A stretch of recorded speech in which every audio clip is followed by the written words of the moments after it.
Hey everyone, getting ready to talk about some dog training. We're going to give folks a few minutes to get in and watch. But in the meantime, Josh, why don't you one thing I was curious because I was going through some of your videos this past week. I was curious, how did you yourself get into dogs? Like how old were you, first dog, that kind of thing? Yeah, that's man, that's such a good question. Thanks for having me on tonight, by the way. Honestly, so for me, I was a big deer hunter with my dad. Basically, the dog thing kind of came from the passion and desire to spend time in the outdoors. So we did fishing and deer hunting, whitetail. And I think I was around, I don't know, 12 or 14. I think I was 12 on my first hunt, somewhere right in there, whenever you can go duck hunting. Because what happened was is we started hunting separately for deer, right? So Yeah. normally we'd spend time together, and then we started hunting separately so we could get our own deer. And we went on our first duck hunt, and that kind of changed things a bit. There was a dog there on that hunt, and we went on, it was with a group from our church, and I gotta say we were all terrible shots. I mean, that dog did multiple, I'm not kidding, multiple like 300 400 yard retrieves. It was just so far, I couldn't even believe that this was happening. I mean, we're not hitting anything, and like 18 people shooting, and one duck goes sailing a long way, and everybody gets quiet and watches that dog go pick up that bird. And from that moment forward, I remember the drive home. We were like, "This is what we're gonna do." So yeah, we pretty much went in and got into it, got our first dog, and got started pretty early there, and that pretty much deer hunting kind of went at the back burner after that. Dude, It was it's funny like how many dog people I talk to that their genesis, so to speak, of getting into dogs was because they went with somebody that had a really good dog and you're just enamored by it. I remember the first time I went with a guy that buddy of mine that had a dog, and I just the whole at the time I was pretty young. I had to have been under 10 years old, but just and the only dogs that I had been around were like house dogs, And so I was like, the fact that this dog would stay where the guy wanted him to, and he would go and get the bird and bring it back to him, I was just mind blown. It was similar to it. We've got I've got a few people rolling in. Remind everyone before we get going into the presentation that your cameras and mics are turned off, but if you have any questions or anything like that, you can go to the Q&A at the bottom of the screen. Also want to remind y'all about the onX and Cornerstone Gun Dog Academy partnership. For elite members, if you don't know, there is a free exclusive module focused on 5 major issues retriever owners face. Focuses on obedience, steadiness, lining, marking, handling. I've gone through some of these videos myself. Josh does an incredible job with them. You also have free access to new onX exclusive content from Cornerstone, and then you have $200 off the purchase of the Cornerstone 52 plus training system course. With that, I think we can get going, Josh. Yeah, I'm with I'm onX. I'm sorry, dude, I cut you off. This is Josh Parvin, and I'm going to kick it over to you, and we'll get rolling. all right. I'll take it over. So, very excited to have everybody on. Appreciate you, Lake, and excited to hear your story too about how you got into that. And I think we all kind of get into this from different ways, different perspectives. But tonight, I want to bring, when y'all asked me to do this, and for everybody listening, I kind of thought, what can I bring that will give you the most value? Basically, if you're going off to war, and this is the last thing I could tell you before you're going off, this is what I'd tell you if you're training a dog, right? I want to give you the best that I can. So to do that, we're going to talk about how to have a retriever you can enjoy and be proud of. Tonight, what we're chatting about, first and foremost, this is most important, how to be the trainer or handler your dog needs you to be, right? So that it can reach its potential. We'll get more into that, but you're one of the most important components to having a great dog. Also, I want to give you some practical steps to basically take your young retriever pup and turn it into a fully trained retriever, a dog you can enjoy, a dog you can be proud of, a dog that you can take to the hunting blind and be confident in, not worried. Not a dog that you're bothered by or that's bothering your buddies, but a dog that everybody says, "Hey, I forgot your dog was there," because it was sitting there. It was quiet. And then they remember your dog is there after you shoot the birds because it goes and picks them up. And then finally, we'll talk about, the expected cost. The reason I want to throw that in there too is you need to have a good understanding of legitimately what it's going to cost you to have the dog that you want. You definitely need to have a good understanding of that. So we'll cover that here in a bit. But before we kind of get going, there's something you got to understand, and that's principle and method. If you're in Facebook land or social media land, or frankly, anywhere where dog training is being discussed, a lot of people are talking about that right there, method. That's a lot of discussion comes around, okay, well, how did you do that? And it's around the method. But what I want to shift our focus to tonight is not necessarily on the method as much as it is principle. Why? Because principles are unwavering. They do not change. There's a lot of different ways to skin a cat, or there's a lot of different methods, but there are not a lot of different methods, not a lot of different principles. They're all foundational and they're unwavering. So you can't get around principle, right? That's why we have to reset our focus. If we want to end up with a good dog, you got to start with what's going to count the most. And the way we like to say it is solid principle added up with effective methods is going to be the path to success in training. And when I say effective methods, there's a lot of different methods out there. Some methods are better than others. So how do you be a great handler? How do you become a great trainer?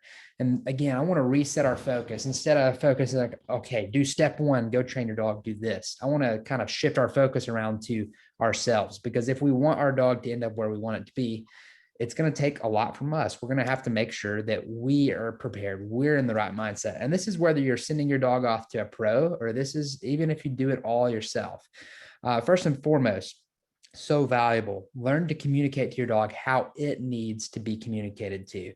Another way I like to say it, right, is you have your perspective in life, and everything, we're viewing the world through our lens. We're viewing the world through what we see.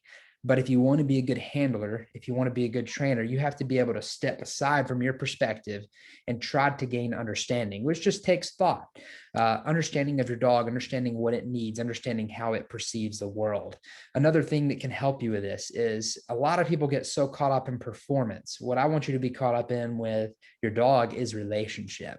Performance is crucial. I'm not saying we're expecting less than results, but if your sole focus is your dog's performance, then that's what you're going to get good results. Don't get me wrong. A dog will perform, but you're going to be missing one of the most critical components, and honestly, probably one of the most exciting components of having a great dog. And that's the connection.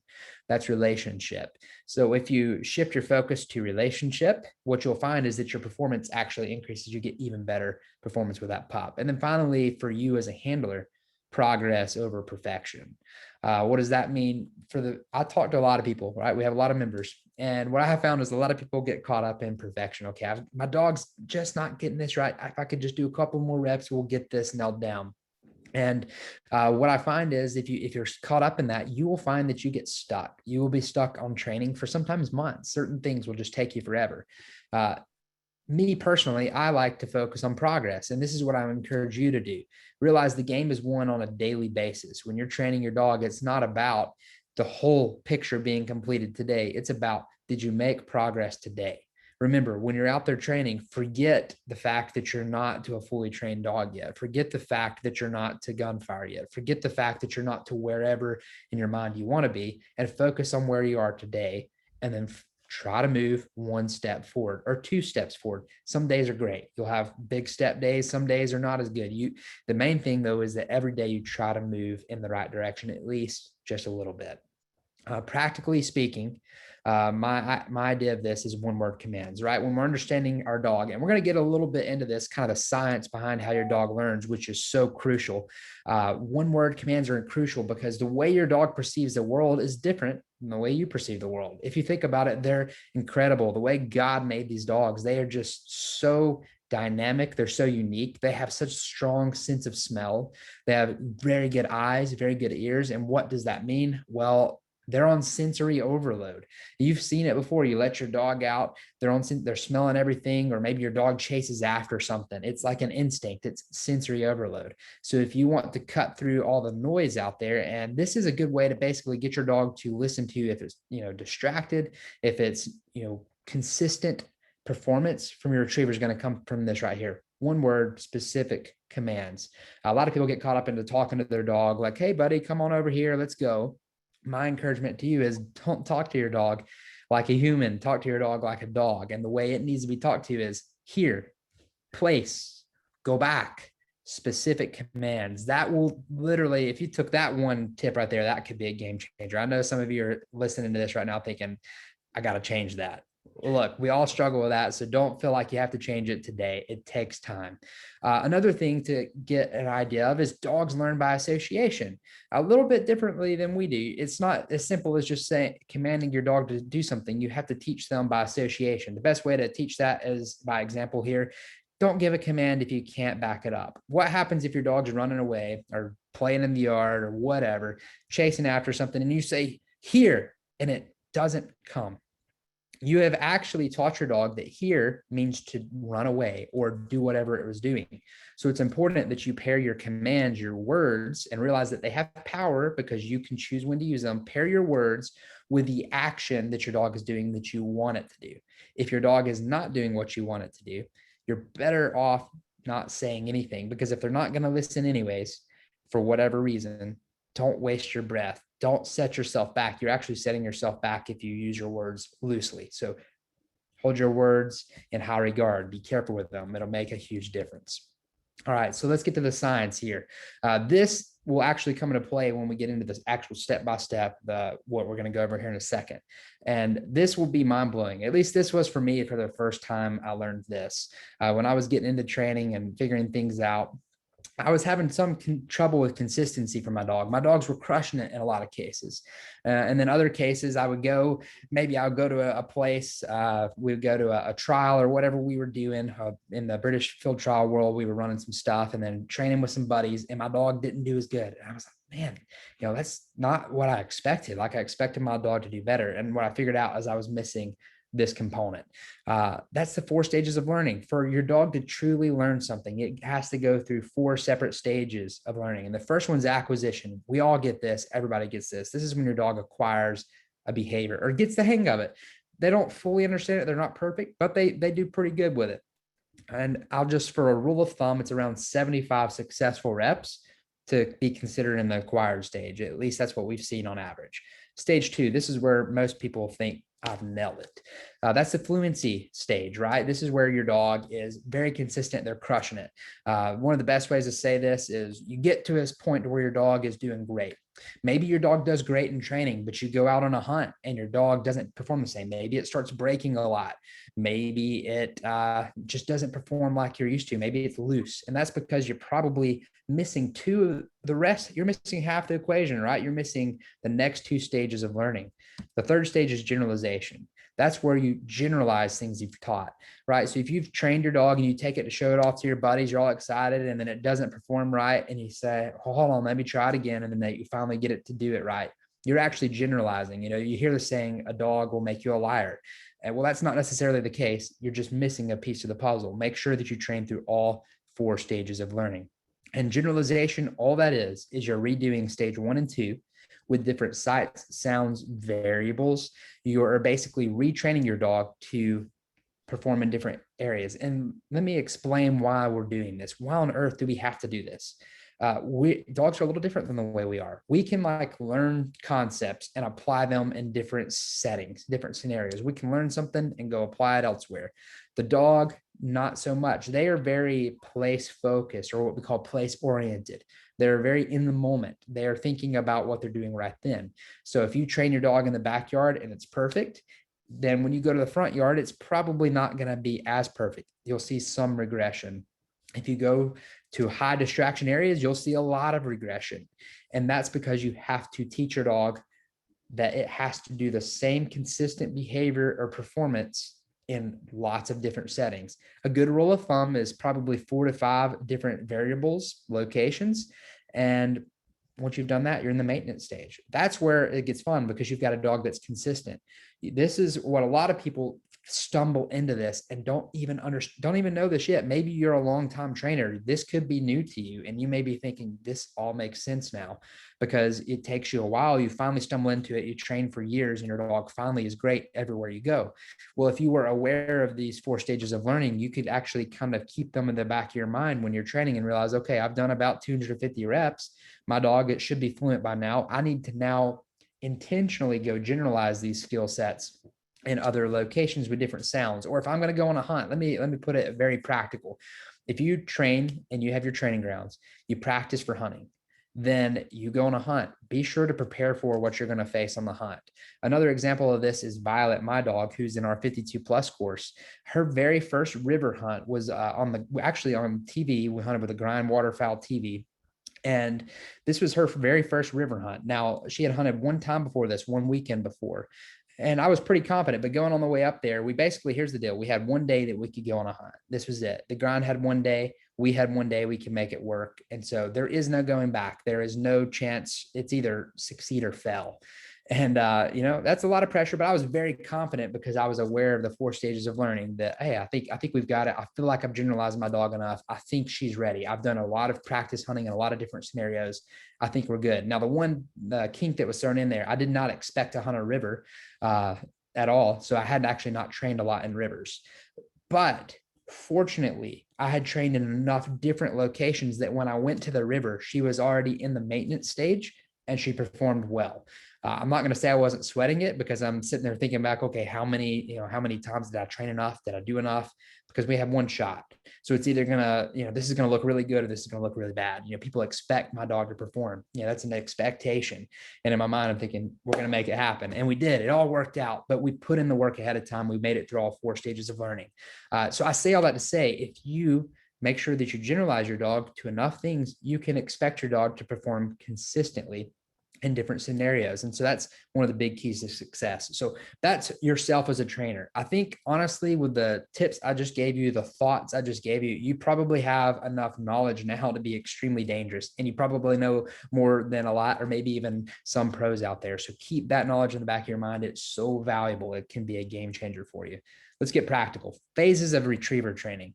There are 6 different phases in retriever training, or at least the way we break it down at Cornerstone. You've got your foundations, your fetch phase, your basic gun dog phase, intermediate gun dog, advanced gun dog, and fully trained phase. And I want to basically tell you exactly what we do within these phases so that you can know, okay, I'm on track or I'm not. Just for a rule of thumb, like a lot of people ask questions, how old should my dog be at a certain age to hunt? I would say your dog it's not necessarily about age, but skill level. And more importantly, you should probably be beyond the basic gun dog phase if you want your dog to hunt. You can get just to phase 3 and have a good hunting dog, like a dog that'll go pick up ducks. It's not going to do hand signals or anything like that, but it could be a good dog that'll go pick up your ducks. Keep that in the back of your mind, just as a rule of thumb. All right, foundations. This is everything. Absolute golden. If you get this, you're well underway. Don't skip over it. A lot of people try to. Teach your dog how to learn. This is something we do at Cornerstone. This is kind of a newer concept. It's not really newer. It's based on the science behind how dogs learn. So they've been this way for years. It's just we're putting words to it and we're kind of just making sure that we're aware of it in the gun dog world. So it's kind of relatively new. But basically, what does that mean? We teach our dogs how to problem solve for themselves or think for themselves.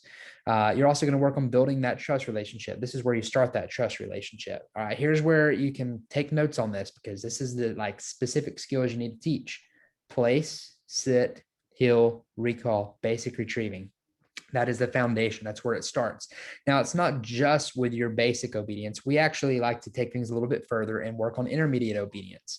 Remember how we just talked about the 4 stages of learning and how you have to generalize? Well, one thing you might not think of is that it's not just enough to teach your dog in the driveway to sit, to place, to heel, to recall, and to do some basic retrieving. You actually have to teach your dog to perform all of those concepts together. So that's where you basically extend distance, combine skills together, and you work on your everyday skills because your dog's going to be just an everyday companion most of the year. Even if you hunt it every day of the year, your dog's still going to be an everyday companion. So you need a good obedient dog that isn't a pain in your rear running all over the place. You need it to listen to you. And then finally, if you've done all of that, we like to do this next, and that's just transition to field work. We kind of pre-plan or pre-position the dog to get accustomed to what it's going to see in the field, like dog stands, some basic whistle stop. We introduce hand signals very basically at this stage of training, or this is around the week 14 mark in training. And we do this with place boards, sending our dog back and forth between place boards. And all of that. And that basically prepares you for a dog that is what we call field ready minus fetching. This is honestly the next phase of training. Crucial. And you can have a dog, don't get me wrong, you can like breeze through this if you don't care how your dog holds on to something, or if you don't care about how it looks. But if you want your dog to look good, this is where it's going to happen. This is the delivery. This is how your dog presents something to you. We use a process that we call fetch, hold, and release. A lot of people use force fetch. That's a proven method. It absolutely works. Okay. So we just choose to use what we call fetch, hold, and release, which is a little bit different. It's different forms of reinforcement, different forms of reward here, just a different concept. And I will tell you kind of how we do it right here now. So when it comes to retrieving, we think of the retrieve not as one whole component, but we think about it in 6 different parts. I'll just pull them up here on the screen. You've got the sit steady, right? Your dog sits still until you command it to go. Otherwise, we don't want our dogs breaking. That can be dangerous. Preferably, we want them to sit steady. Part 2, send off, right? They go on command. That's part of being steady. They go when you tell it to go. Part 3, pick up. That's where they actually grab onto the bird. So they run out there, they make it up, make it all the way out to the bird or to the dummy. It's how they pick it up that's important here, because that impacts the hold. Then they hold on to it, and then they come back to you, the return, and finally the delivery to hand. Now, the reason we break it down into 6 different parts is because you can actually train each of these components individually. Or basically, if you would imagine a chain or a chain link, imagine an individual chain. You want to strengthen each individual chain and then connect them together. It's called chaining. And that's how we do it. We basically teach our dogs the individual components, and then we tie it all together into one complete behavior. Now, the beautiful thing about training this way is if something doesn't go right, or if at one point or another, let's say you're way down the road, you're introducing new skills, and all of a sudden your dog has a sloppy hold. Well, you can go and focus on just that, clean that up on your off time when you're not training, and you can keep your dog sharp at all times with a good, beautiful delivery to hand. And the way we do this is just through, we actually use positive reinforcement with clicker and treat. If you want to know more about that, you can check out our website and kind of get into the details of it, because I don't have time to go over any more tonight, because there's a lot of other phases, 4 other phases. So basic gun dog phase. This is where things start to come together, right? You've laid a foundation. You've got a dog that can retrieve and deliver to hand. This is when you've got a duck dog. Once you complete all of these, basically in this phase, your dog learns how to be steady with gunfire. That's generalization, by the way. Your dog should already be steady at this point. Your dog learns how to line at longer distances on land and water. We teach our dog how to enter the water. We teach our dog how to exit the water. We teach our dog how to run on land. We teach our dog how to run through cover. We teach them the basics, nothing too fancy, but just basics. Marking, one of the most crucial skills of a good gun dog. And honestly, I love a dog that can mark well, because this makes your job as a handler so easy. What do? You just send your dog because they see the bird has fallen and they go pick it up. So you want to really work on this and make sure your dog can mark well. Gun conditioning, right? Teaching our dogs how to handle gunfire. Bird conditioning, teaching our dogs how to hold and deliver birds to hands. Marking off the gun. It's not just enough to like condition them to gunfire. You need to teach your dog that when you throw up the gun, they need to kind of be looking up, because things start falling when your gun goes up. And then honoring, teaching your dog how to handle with other dogs, right? And make sure your dog's steady to other dogs. That's another variable. That's generalization. And then at this stage, if you could work out to about 100 yards, I'd say you're good. If you could do all of these things, you're good. You got a dog in basic gun dog. Now, remember the 4 stages of learning. You need to make sure you take your dog through all of these. If this was your end goal, your end result, make sure you take your dog through all 4 stages of learning. And you got a dog that can hunt, go pick up ducks, bring them back. My recommendation though is to go ahead and take it a little bit further, because this is actually some of the, a lot of people think that this is the hard stuff. I'll send my dog off for the hard stuff, the handling and all that. This is actually some of the easiest stuff. All the hard work is done on the foundational stuff. This is where things get fun. Hand signals, left, right, backs, whistle stops on the retrieve. We introduce that back in the foundations phase, but we bring it back in here to teach our dog to actually stop on the way out. That gives you control at distance. We teach our dog how to handle complex lining concepts. I think you can kind of see in this photo here, you got this dog here, you got where I'm standing there in low cut cover, and then you see tall grass all around. Well, a complex lining concept, basically what that means is your dog learns to handle different variables, right? You run through low cover to thick cover, or from land to water to land. You basically teach your dog to hold a line. Extend distance. That's where we're generalizing. We're basically everything that was 100 yards, we bring it on out to greater distances. Blind retrieves. This is where we start the foundation for those blind retrieves. Everything you need. You got to have your hand signals. You got to have your control at distance. You got to have a dog that is observant, responsive to you. And then basically, I would say if you're working out to distances around 150 yards at this point, you're good to go. Advanced gun dog phase. And let me say this, by this point, you've got a dog by anybody's standard is like really good. They're like, man, that's a nice dog. So just keep that in the back of your mind here. We still got 2 phases. Hunting skills while under control, how to use your nose. So this is a concept like, okay, you're out there hunting. It's one thing to just handle your dog, but and the way we hunt, the way we train, we actually have a command. We call it the hunt command or the hunt whistle. It's kind of with a pitch like, and that is an indication to the dog that you are close to the bird, hunt. Basically, when they hear that, or we say, hunt it up, what do? They put their nose to the ground and start smelling. And we do that when they are downwind of the bird, and they will immediately catch the scent of the bird, and then boom, they pick it up. That is how you have quick efficiency in the field. And that's how you basically will get a lot of birds that you probably would have never got. And you save time. If you've got a dog that can't use its nose in a hunting scenario, you're in trouble. You're going to, even unless if you don't know exactly where that bird is, you're in trouble. Advanced handling concepts through factors. What is a factor? That's cover. That could be, for example, I was on a hunt with Violet. This was after the hunt there with a grind. This was, again, her first season. This was a dang complicated retrieve. I was not expecting this, but everything went wrong on this hunt. Nothing was going right. So we had to improvise. We all basically spread out, and it was almost like a dove shoot, honestly. But anyways, the bird landed way across the lake.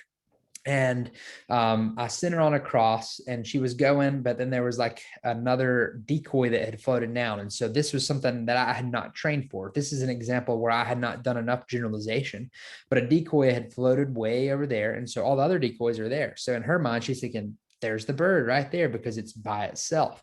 That's something you probably don't think about training for as a decoy that floats off, but it happens when there's ice. Anyway, she went over there and tried to fumble around with that, and she realized it's a decoy. So she looks back at me, and I stop her and I cast her. But at this point, she was at one point and the bird was way over here. So I had to cast her across an inlet up onto land to go pick up the bird. And so that's an example of handling through factors, right? You may have to cast your dog from land across water onto land. Multiple marking, right? It happens on a hunt, especially when it's good. You got a lot of birds falling, teaching your dog to handle lots of marks. You've got advanced blind concepts, right? Distance and terrain.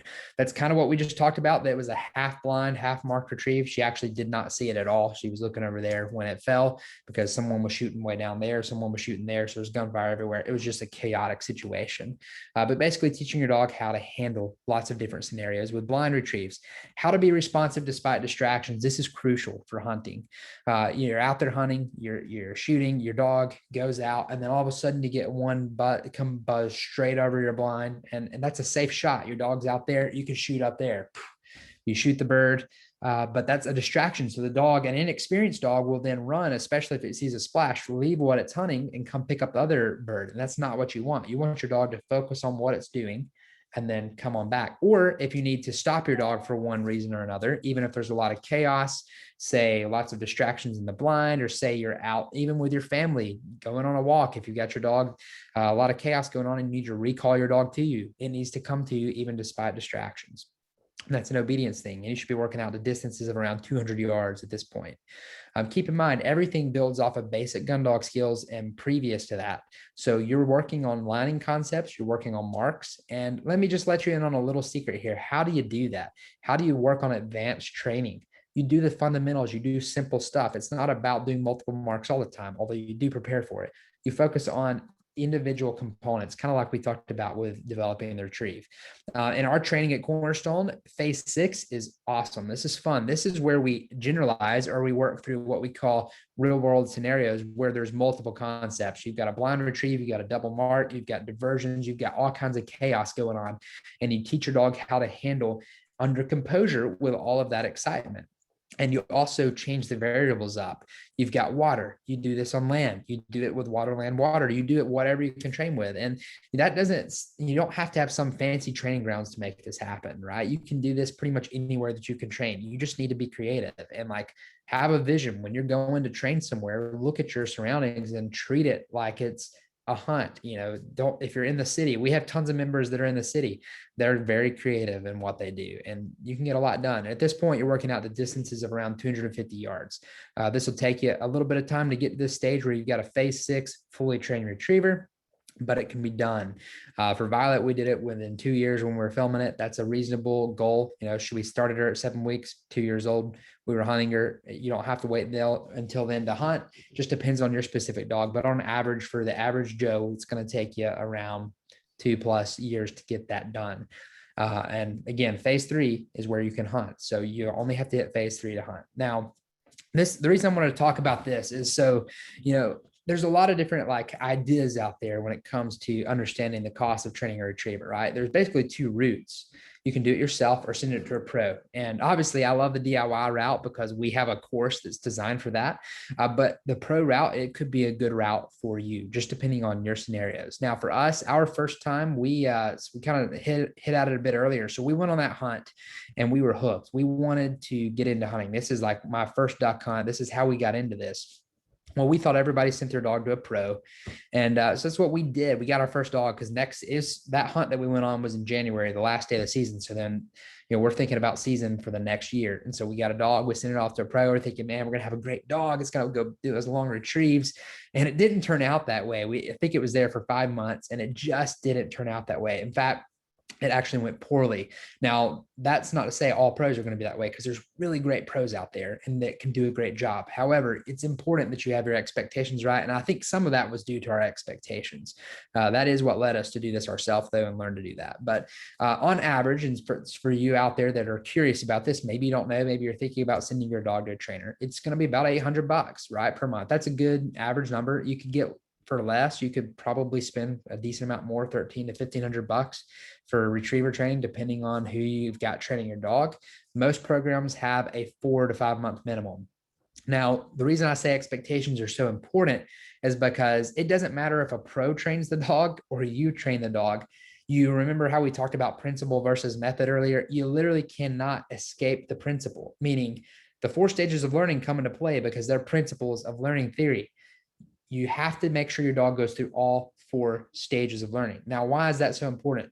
Because 4 to 5 months is not enough time to get your dog through all 4 stages of learning on everything that it needs to go through. So you're not going to get quite as far as you need to go. If you want to get a dog through phase 6 of training, which is what we just covered, and you want to send it to a pro, you're looking at about 12 months. They could probably do it within a year if that's going after it.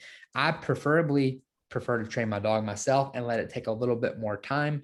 I don't want to rush it. I want to take my time, but you could get it done fast if you wanted to. And that's a pretty good, reasonable time. The big thing is to remember the final stage of learning is maintenance. You have to maintain what the dog gets. So whether you go 4 to 5 months or whether you do all 12 months, you still need to maintain that dog skill sets, meaning you need to know how your dog works. You need to know how it runs. You can't just send it off and then have it come back. Otherwise, you got to keep sending it off to the trainer every single year for a tune-up. And then you burn it out through the season and it ends up being real sloppy. You send it back. And honestly, there's no reason to do that unless that's just what you want to do. The DIY route, if you want to do this yourself, obviously the cost is a little bit different here. You're going to train your dog for, let's just use our course, for example, 52 plus, get you all the way through phase 6 of training. One payment, $11.97 for you onX elite members out there. One payment of $9.97. Sweat equity, you got to put in the time. Whether you're sending it to a pro or whether you're going to do it yourself, it's going to cost you. And now the cool thing is, if you're doing it yourself, or at least this is the perspective of a lot of our members, it's for a lot of people, it's the best part of their day, right? You're done with work, you get home from work, you get to go be with your dog and spend time with your family. It's awesome. This could be, if you enjoy it, and if you don't enjoy it, you probably should question whether or not you want a dog or not. And then the cool thing too about doing it yourself is, like, for example, if you do the course, you have lifetime access. So your savings really stack up. It's already cheaper, but it really stacks up on your second dog because you get to train more than one dog. I don't think every course out there is like that, right? But ours is, it's one-time fee, lifetime access to the course you purchased at that time, and you can train more than one dog. That's what a lot of our members do because they love it so much. And this is all full hilt. So let's total it all up, $10,000, sending it to a pro if you're going to go the 12 months. And you're also going to need gear to maintain that training. Same thing for the DIY, except it's $11.97 if you do it yourself plus gear. Gear is going to be around $500. Now, this is not what most people do. You're probably thinking, "Wow, I would never spend that much," or maybe you're saying, "I've done it before and I would happily do it again." It just depends on who you are. But this is not what most people do. Most people kind of go this route when they're going the pro route. They end up spending the 4-month minimum, like we talked about earlier. You're at $3,200, okay? And then you end up finishing out the training yourself. And basically, realistically, if we're being honest, that's going to get you through phase 2 of training, through the fetch phase. You got a dog that's obedient. You got a dog that's through phase 2 of training, because 4 months is just not a lot of time. There's only so much time you can get your dog through a little bit. I will tell you this, a lot of people will stretch it. They'll push their dog well beyond it. You'll see your dog, you'll go pick it up. It'll be doing, long retrieves, 100+ yard retrieves, maybe some doubles and stuff like that. But if you remember the 4 stages of learning, and you're being truthful, you get your dog back, it's going to be at about a phase 2 level dog. So just keep that in mind. You need to have your expectations realistic. And there's nothing wrong with that. You can spend that money and finish it off yourself if you want to. Maybe you've got a busy season of work coming up, whatever it may be. I just want to make sure you have a realistic expectation of what it's going to cost so you can count the cost.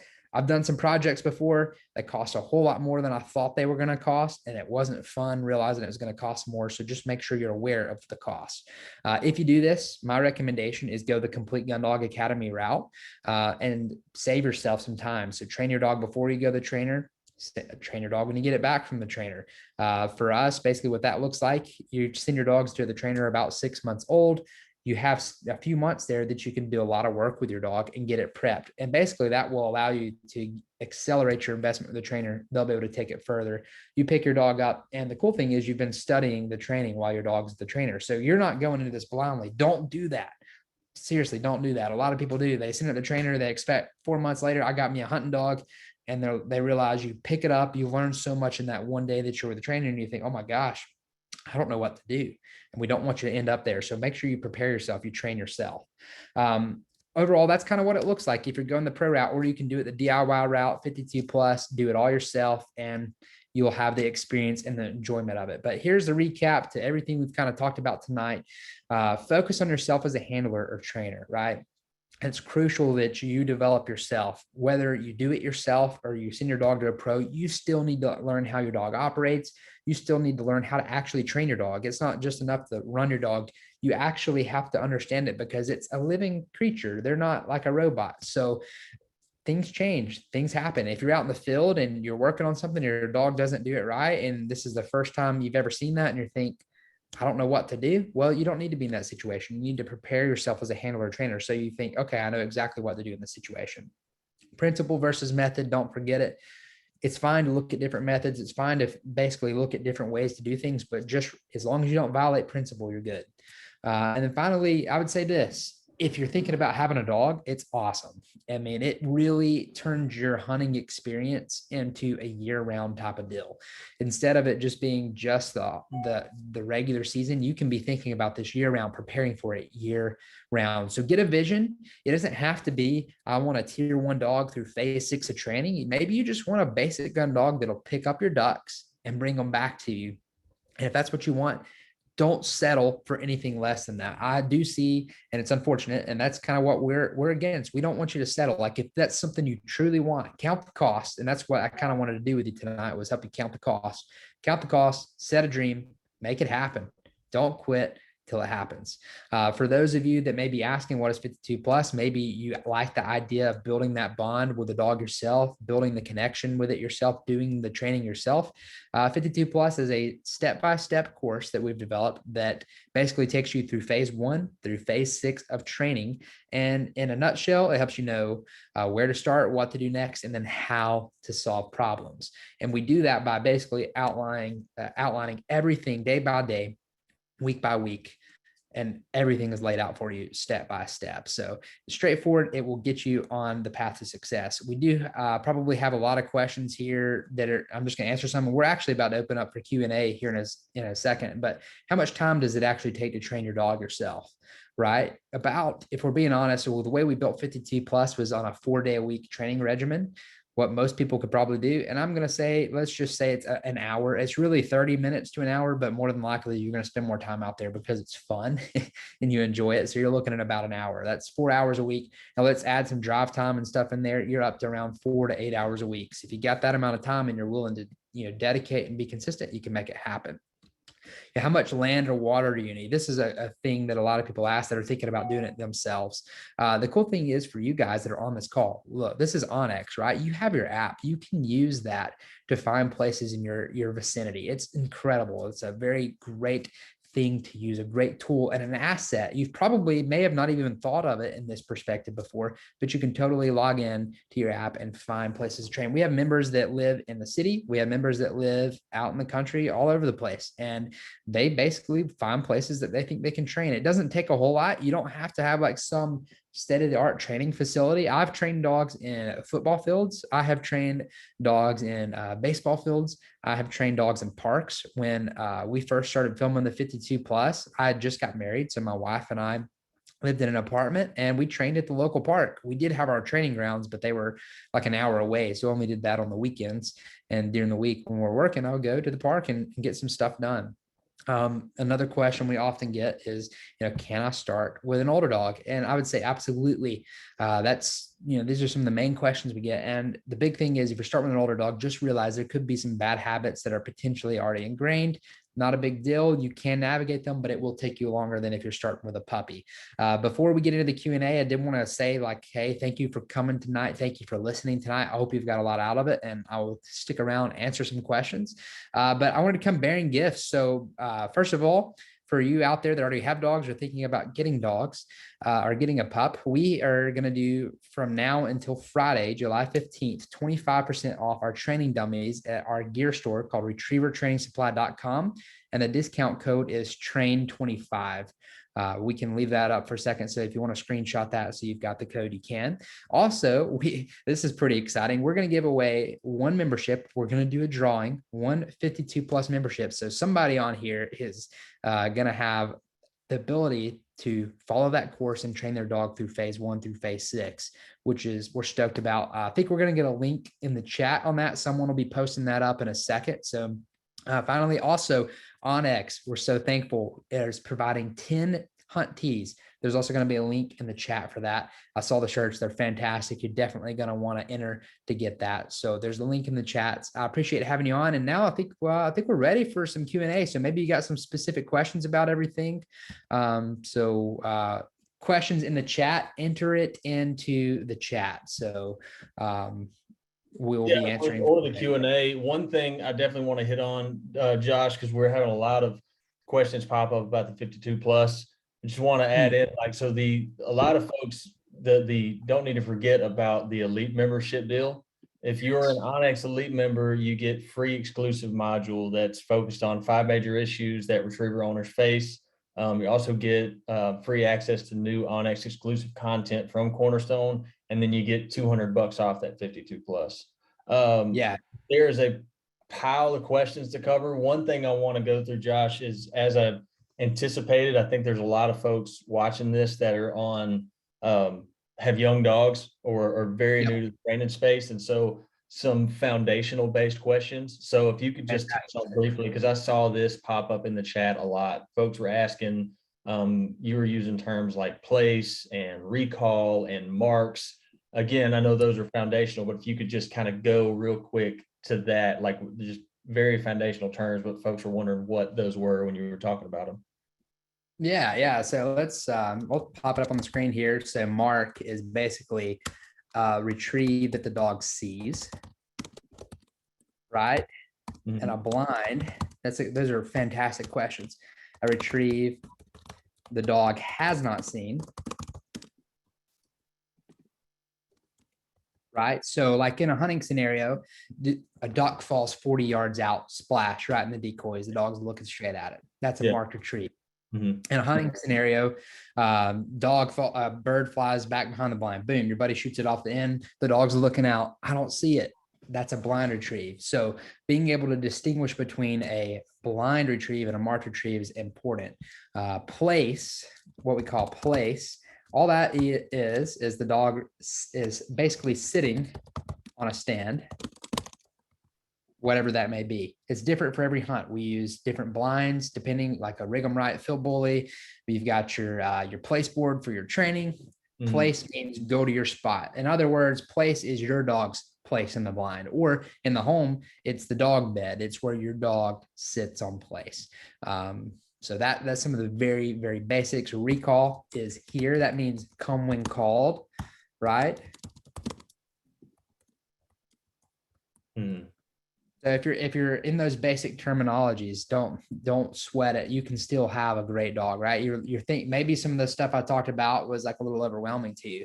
Don't sweat it. When I first got into it, I just had a dream. I wanted to make a dog happen. That's all. That was what was in my mind. I didn't know anything, and I said I want to make it happen. So, and we did. You know, I've trained a lot of dogs now, and it's fun. Everyone's different, but it's a really simple, straightforward process that you can do. You just gotta one step at a time. I was the same way, man. And like our stories are not too unlike, because like same kind of deal. Like the first dog I ever had, I tried to DIY it. I didn't know of I don't how like I wish there was Cornerstone available then. Yep. But I wish there was when I got started too. yeah, I tried to DIY it, it didn't work. I tried to send it off to a guy and it did not go well at all. Yep. So another thing I want to emphasize, because again, I know there's a lot of, again, like foundational basic type questions. And again, that Q&A box is down below. There's not like, if you're sitting there, you want to ask a question in the Q&A down there, but you think it's like too basic, just get rid of all those thoughts and just put it in there. Like just ask away. So I'm just going to dive into them here, Josh. Yeah, hit 'em up. How do I introduce my dog to gunfire? What age is optimal? Perfect. Great question. That's one of the biggest questions that I see. And I'll tell you exactly how to do it. If you want to actually see how we do that, I'm going to describe it in depth here. But if you want to see that, you can go to our website and then sign up for our it's a free preview of 52 plus. We show you week 3 and week 28 of 52 plus, which is intro to gunfire, week 28.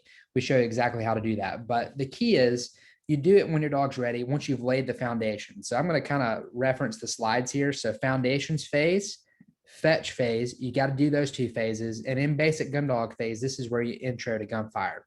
That is going to be, your dog could be anywhere from 8+ months of age, 7 months of age. But the main thing is your dog is excited about retrieving, your dog is obedient, and your dog is steady to thrown dummies. If your dog is not steady, it doesn't listen to you, it doesn't come and call, doesn't do any of that, you're barking up the wrong tree if you go introduce it to gunfire. It doesn't mean it's going to go bad. You can introduce a dog to gunfire at a young age if you wanted to. Just the process, the system that we want to go to, if you want to ensure your success, you do your foundations first, right? Your obedience first. So age is irrelevant as long as you have your skill sets. But if you look at the 4 stages learning principle, you're looking at a dog of 8+ months of age. In my opinion, you could do it earlier, but let's just stick to the guns on that. Go a little bit older. When in doubt, take your time. How to intro to gunfire. Your dog should be excited about retrieving, right? If your dog's excited about retrieving, my favorite way to do it is to have someone help me. I will teach my dog to retrieve out to 100 yards. They need to see a marked retrieve out to a long distance. I'll have someone throw a training dummy up. And then once the dog consistently picks that dummy up at that distance and they're excited about it, it's then time, hey, we can do some gunfire intro. Basically, I start with a primer pistol. You can also use blanks or poppers. Don't use blanks, they're a little bit loud. Use poppers in a shotgun. Make the sound at 100 yards. If all goes good, watch your dog. Pay attention to its body language. If all goes good at 100 yards, bring your helper back in to 80 yards. Try it again. If all goes good, work your way back until your helper is right beside you. And then you can take the primer pistol or the popper and shoot it right at your dog's side. Just work it back slowly. If you see any signs of distress or concern of your dog, then you need to slow things down and maybe spend more time on your foundation. And just give your dog a little more time to mature a bit. you should be good. If you've done all the foundation right and you've done the fetch phase right, you should be good. And gunfire is something that goes normally pretty quick. You can do that within like a couple of days. And then you can kind of move on from there and just make sure you maintain it from there. But that's how we do it. If you want to see it like in detail and actually watch like a full week of 52 plus and see literally exactly how we do it, that's over on the 52 plus page. Sign up for the preview and you can see it in depth exactly how we do it. Yeah. Gunfire is one of those ones I feel like it's like gunfire and water, or it seemed to be ones that folks are always really scared of, because and I get it, because those are both very pivotal points that you don't want to mess up. And it's also where people can tend to mess up, but sometimes they mess up just because they're so scared they don't know what to do, that they either don't do it enough or they try to do it too fast, Yeah, that's real. Those are real fears. In fact, while we're at it, let's bust up some myths too. Do you need to throw firecrackers while your dog your little pups eating its food? No, don't do that. There's no need to do that, right? Right. Remember, that's legit. People say that and like believe it. And to me, like when I was first getting into it, I thought, oh, that makes sense. I never did it. Thankfully, my dad had experience with dogs before. So we worked together and he's like, don't do that. And I'm really glad I didn't, because I could have ruined a pup. Do you need to be making loud sounds or hitting 2x4s over your dog while it eats? No, you don't need to do that. Do you need to associate loud sounds with excitement? Sure. Whenever like I get a food bowl out, I'm not like overly loud, but I'll kind of like bang it around a little. I'm not like smacking it. I'm just kind of like barely hitting it on things. And it's a little bit louder. I'm creating excitement. So don't like overdo that type of stuff. Or water. Do you throw your dog in or do you not? No, you don't have to do that. My preference is I wait until they tell me they're ready. If they want to walk in and check it out, dip their toes in, cool. If they want to jump all the way in, great. It depends. Make sure your pup's old enough and has had all of its vaccines, its shots, so that it's safe, because it can get in trouble real quick if it hasn't. But that's just some thoughts. I wanted to hit those too while I'm at it, because I hear a lot of things, and those are some of the things that, yes, you could mess it up, but don't overcomplicate it. Gunfire and water intro are the things that should be the lowest on your priority list, because if you've got a gun dog that's reasonably well bred, that's probably not going to be an issue unless you make it an issue. Yeah, man. Another one, it definitely lies under like the foundational umbrella, but I'm seeing it asked a lot, and it's basically the same question in different iterations, but it's like like puppy retriever based. Like, yeah, how many times should I get my young puppy to retrieve a day? What do I do if my puppy's not retrieving good? And we're talking about like young dogs. Like, one of the things that I picked up on, because again, I was going through some of your videos this past week. It was a video. You had a puppy. Your name. You had like a young puppy. And one of the things that I really caught on to and appreciated is you were showing that dog. She would run out there to the bumper, and she would kind of pick it up and play with it. And like there's no telling how many times you've seen this, but like the amount of times where folks, like, they just think the dog should automatically do it, and if the dog doesn't automatically run back, they freak out and start yelling at the dog, because he's losing interest. And just kind of dive into that subject a little bit, like how often you do it, losing interest, so on and so forth. Should they freak out if the dog isn't just instantly an awesome retriever? Yeah, those are such good. I'm glad everybody's asking these questions, because, like when you get a pup, maybe you've spent a lot of money on it. Pups can be $3,000. You spend all this money, you throw something, and then it just goes over to it, and you think this is the greatest moment, and then it just lays down and chews on it, and you think, oh gosh, what have I done? Yeah. But that's like a very real thing. That's what we call a puppy. That's what they do. But my recommendation is don't sweat it. Most things you should not sweat. Like literally 90% of things you shouldn't worry about. But when it comes to your dog, this is where we talked about, one of the bullet points on the slide was relationship over performance. If you throw a bumper for your puppy, or you throw a dummy for it and it doesn't pick it up, there's no need to like go get frustrated with it or any of that. You should focus more on the relationship, and your job is to connect.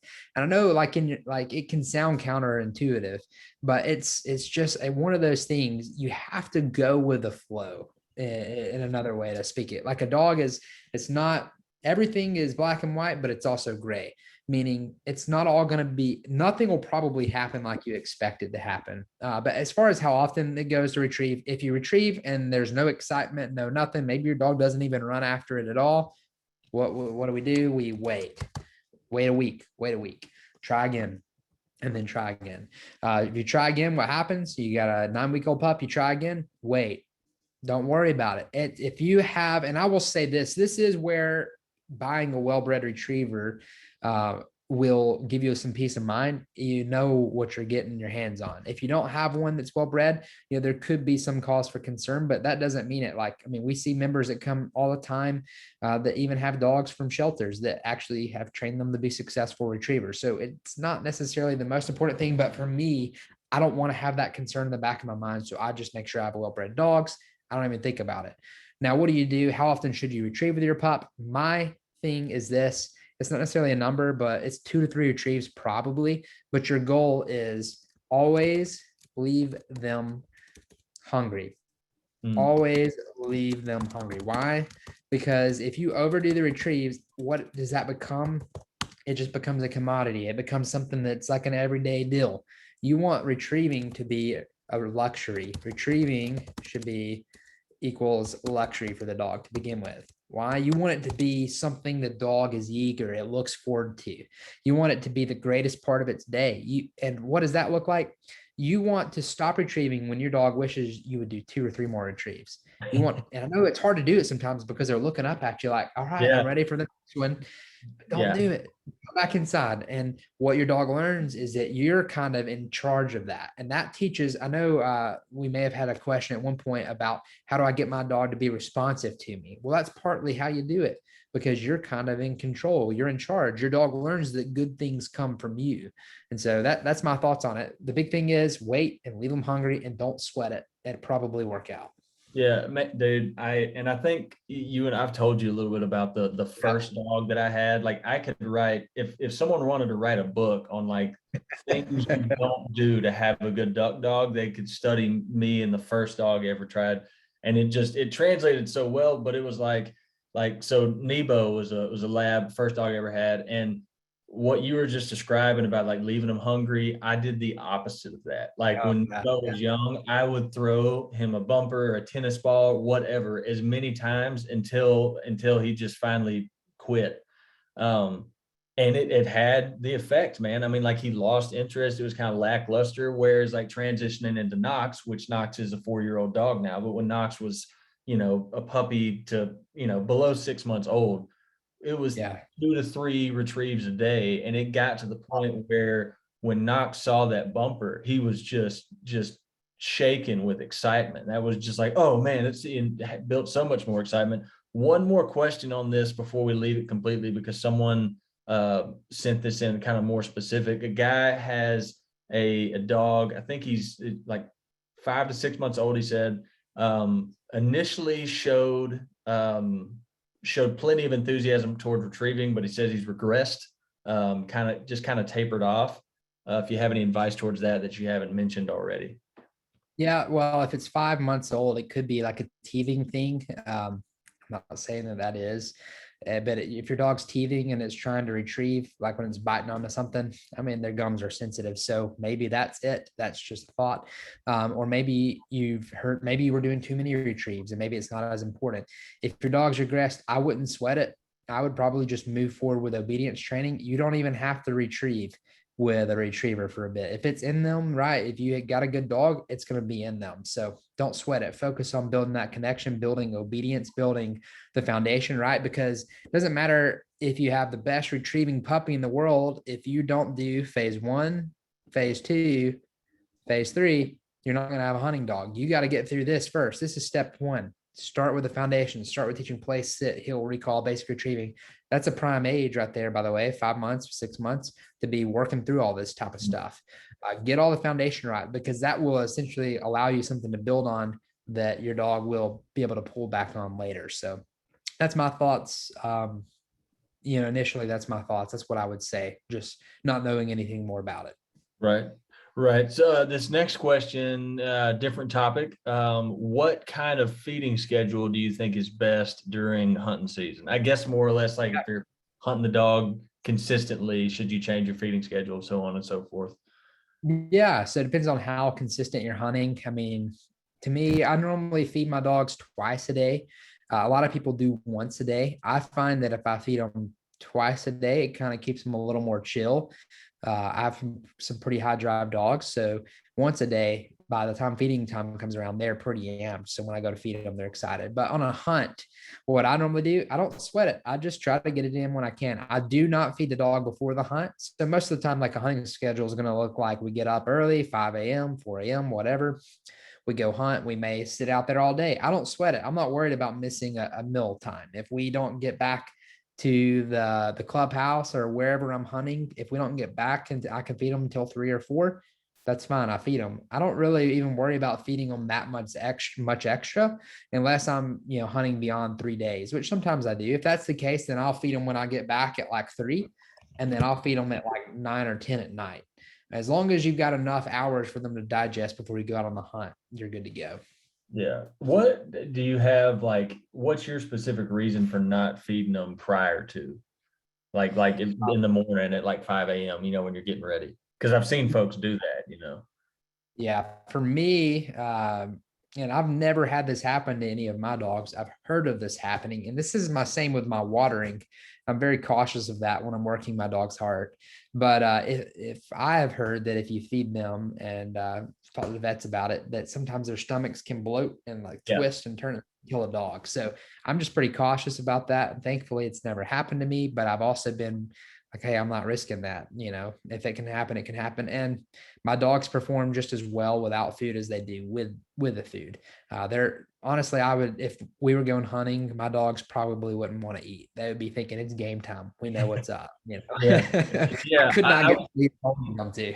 Yeah, I was mainly curious because it was probably Knox was probably 2 years old, and he was eating before we went on a hunt, and a friend of mine who is I consider a credible source about that kind of stuff said the same thing. It's like, that this could happen. So ever since I don't feed him right before. So I was curious. Yeah. Next question. My dog likes to mouth the bird on his retrieve. What would you recommend? I guess he means like chewing on the bird while he's when he's coming in with the bird. Yeah. So this is why we break things down into 6 different parts. So it depends on where it's happening. To me, when I'm a trainer and looking at things like this, okay, you don't have a problem. Well, hopefully you don't have a problem here. So make sure you're good there with the sit steady. The send off, make sure it's going on command. If all that's good, you're checked off, you're good to go. Part 3, how does your dog pick up the bird? Is your dog mouthing it because it doesn't know how to pick it up or where to pick it up? Maybe you have never trained it to like pick it up in the right spot. For me, I try to teach them, depending on the bird, I want them to pick it up in a place they can get their mouth around it without hurting it. So if your dog's having trouble picking it up, that could be the cause of the issue. Mm-hmm. It may not be. It may just be that your dog has a bit of a hold problem on the return, which is just a chomping issue. How do you fix that? You basically shorten things down, get the distance really short, make sure your dog holds on to things real good. Teach them to pick something up and do it at 5 yards. If you can get your dog to do it at 5 yards, you can get them to do it at 10 yards. You can get them to do it at 10, you can do 20. Shorten down distance and then just working with them. I mean, you don't have to like overdo it. Just do a few reps a day on teaching them, hey, hold on to this solid. Another way to do this is to forget the duck for a bit, go back to training dummies. In my training, I mainly use training dummies and very seldomly use birds. I do use them to prepare them for hunts. I teach them to handle birds, but I'm mainly using training dummies because they're, in my opinion, they're just cleaner and it's easier to do. Then I don't have to worry about it. And I don't have to keep too many birds, and then we can eat more birds instead of, keeping too many, but I still use them, but I use dummies. And what I would do is I'd put the dummy in their mouth, and I would, instead of teaching them just to hold to the dummy, teach them to hold onto the dummy with you basically tapping at the dummy. Basically, do not teach the dog not to let go of the dummy or the bird unless you say so. So move it around, and if your dog starts to drop it, put it back in until the dog realizes, oh, he wants me to hold it even though he's touching the bumper. Only will let them release. And that's kind of where that delivery to hand or the return comes in, or the release. That's why we call it fetch, hold, and release. Your dog should only release it when you tell it to. So that's the final area to look at. Is it a release problem? Does the dog drop the bird at your feet? If the dog drops the bird at your feet, it's a release problem more than likely. It doesn't know that it needs to release it in your hand.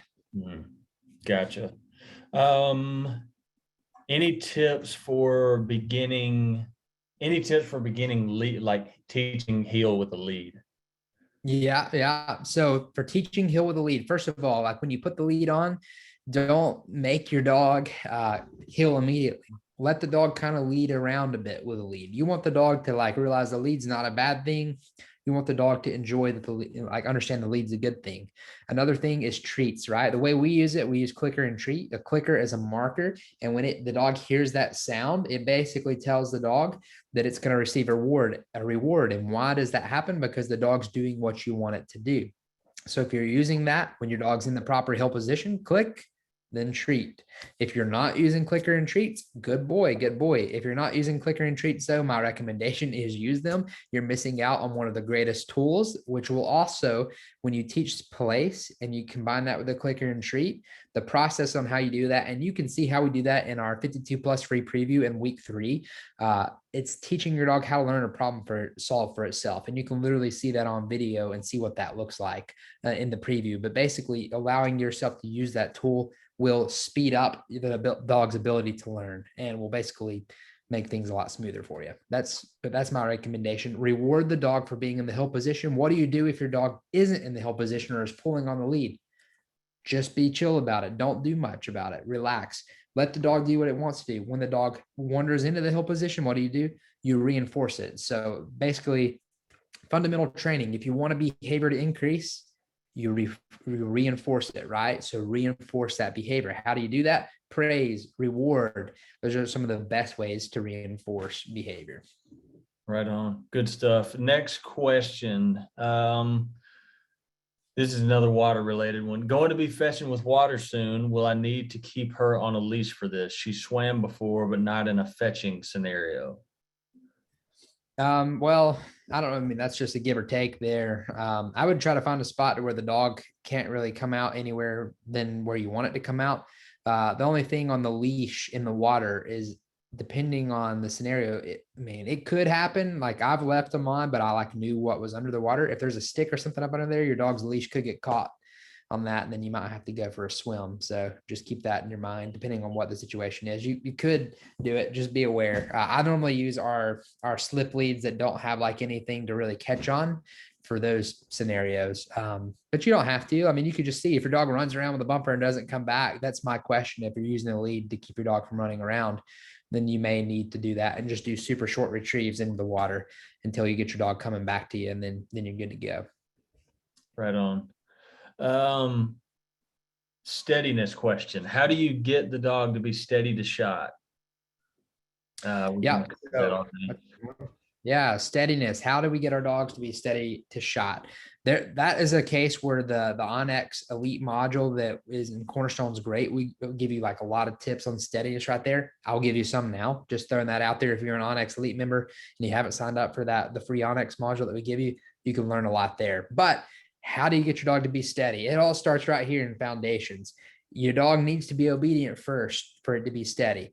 And what does that mean? Our dog's being obedient. Basically, that means you have a dog that looks to you, respects you, values you, and is responsive to you because you have taught it these commands in an enjoyable way. So when you say something, your dog is attentive to you.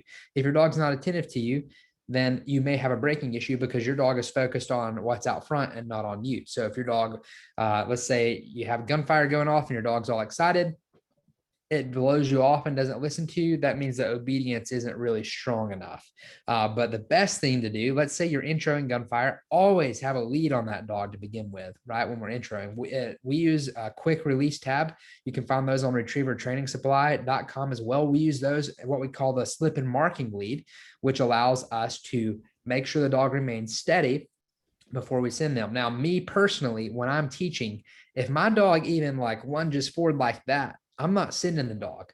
So the best, quickest way to teach your dog to be steady, if you've done all the foundation, is if it starts to break, what happens if you let your dog break? It gets the reward of the retrieve.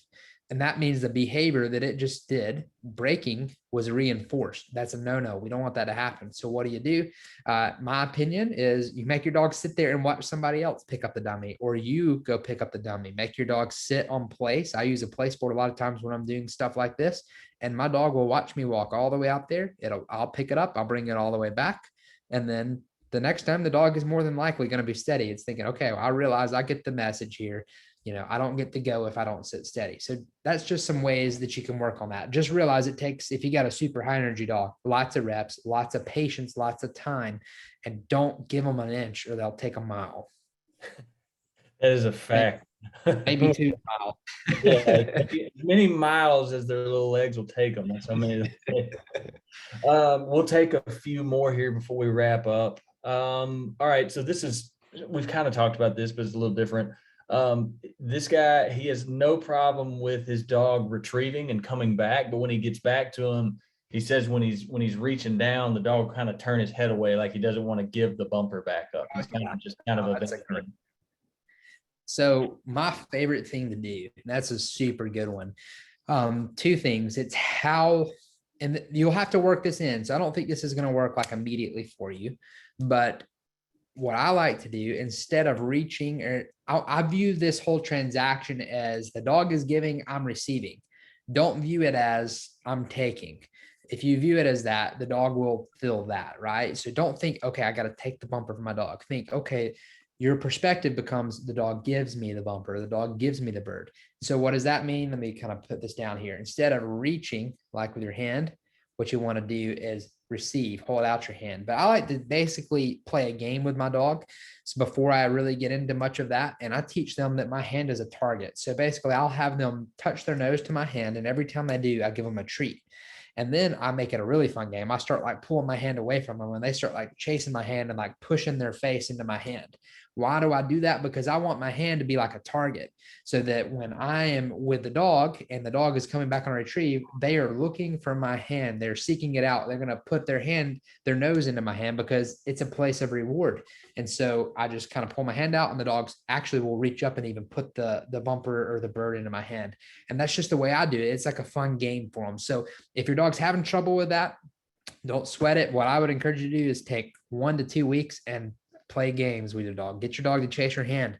Then maybe get on a bucket, get down it on its level so that you're not imposing. Another thing that you may not be aware of is what we call spatial pressure, or that's when you kind of are taller than the dog, you lean over it. Like if someone's taller than you and you look up and they're kind of really close to you, you feel kind of pressure, right? You feel imposed. Or if you stand near a wall, you feel like it's touching you, even though it's not.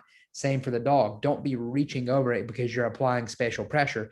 Kind of sit back and have a receiving position so that your body is not imposing spatial pressure on that dog. And what that'll do is it'll make the dog more likely to not turn its head.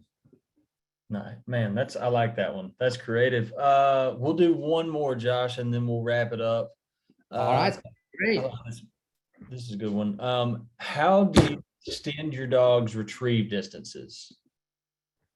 That is awesome. Great question. So if you want to get your dog to retrieve at a greater distance, my favorite way to do it is little tiny pieces. So if your dog is consistent at 25 yards, don't jump to 50 yards, do 30 yards, get a couple of retrieves there, then go to 40 yards. You could do this in one day. Maybe you make it out to 40, then you step out to 45 and your dog fails. Okay, now I know I've gone a little too far.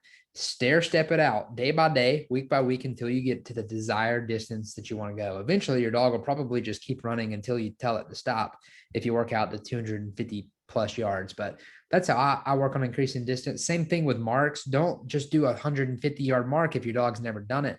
Mark at a distance your dog can mark at, meaning mark at a distance the dog can see it for the first time, and then stair step it out. What you'll find is if you go too far, your dog will hunt short and they'll think the bird is closer than it is because they haven't been trained on their depth perception yet.